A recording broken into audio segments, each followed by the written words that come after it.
आलु रोपाइ छ है हाम्रो चाहिँ आलु रोपिँदैछ यो हिउँदे बाली आलुको सिजन छ अहिले चाहिँ हामी त्यसरी ट्याङ्क बनाएर आलु रोप्छौँ अर्ग्यानिक पाराले पुरै अर्ग्यानिक हो यो चाहिँ मल पनि हेर्नु कति मजाले पाकेको छ गाईको शुद्ध मल छ गोबर यो कुवाएर चाहिँ पकाएर चाहिँ हामीले यो बनाउनु पर्छ यो अर्ग्यानिक मल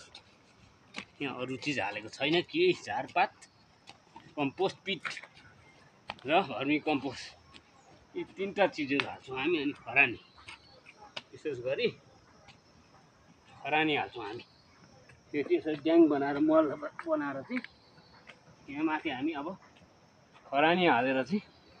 अनि बिउ हाल्छौँ हेर्नुहोस् है यसरी लेभल बनाउनु मैदान बनाउँछ ए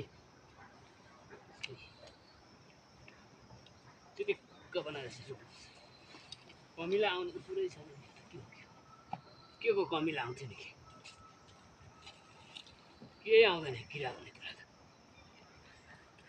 हेर्नुहोस् आलु रोपी हेरौँ त पहिला खरानी सरेर त्यो पाउडर पाराले छर्नुपर्छ खरानी मजाले छर्नुपर्छ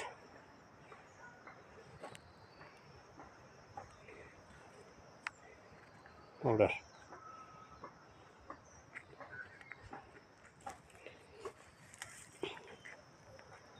खरानी हाल्यो खरानी हाल खरानी हालेको छैन बिउ रोप त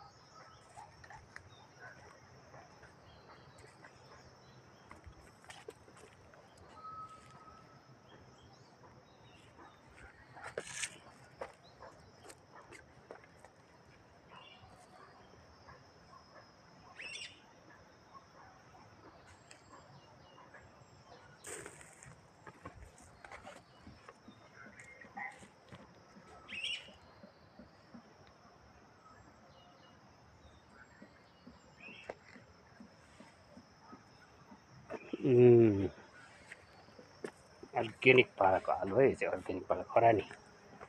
खरानीको धुलो यसलाई एस भन्छ इङ्ग्लिसबाट चाहिँ हामीले दाउरा बालेर चाहिँ खरानी बनाएको कति सेतो छ खरानी पाउडर जस्तो सानो यसो रोप्नुपर्छ कमिलाको दबाई यो चाहिँ